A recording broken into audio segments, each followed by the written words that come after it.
ভূত আর মানুষের ভালোবাসা গ্রামের নাম ছিল সোনারপুর। দিনে শান্ত, রাতে একটু ভয়ঙ্কর, কারণ গ্রামের পুরনো বটগাছটার পাশে ছিল এক পরিত্যক্ত বাড়ি।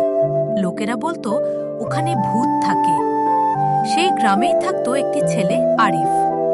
আরিফ ছিল সহজ সরল, সাহসী আর একটু একা। এক রাতে কাজে ফিরতে দেরি হয়ে যায়।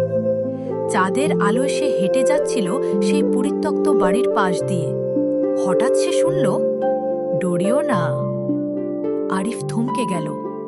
সামনে দাঁড়িয়ে ছিল এক মেয়ে, সাদা শাড়ি, শান্ত চোখ, মুখে কোনো ভয় নেই। আরিফ জিজ্ঞেস করল, তুমি কে? মেয়েটা হালকা হাসল। আমি মানুষ নই, আমি ভূত। আমার নাম মায়া। ভয়ে আরিফ দৌড়ায়নি, কারণ মায়ার চোখে ভয় নয়, ছিল কষ্ট। এরপর প্রতি রাতে আরিফ আসতে লাগল। দুজনে গল্প করত, গ্রাম, স্বপ্ন, একাকিত্ব। মায়া বলতো, আমি এক সময় মানুষ ছিলাম, ভালোবাসার জন্যই আজ ভূত। আরিফ ধীরে ধীরে মায়াকে ভালোবেসে ফেলল। সে বলতো, তুমি ভূত হলেও আমার কাছে মানুষ।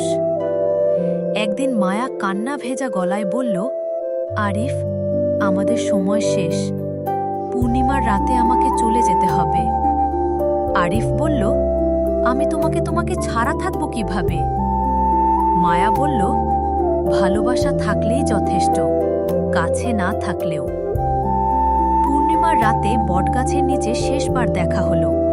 চাঁদের আলোয় মায়া ধীরে ধীরে মিলিয়ে গেল।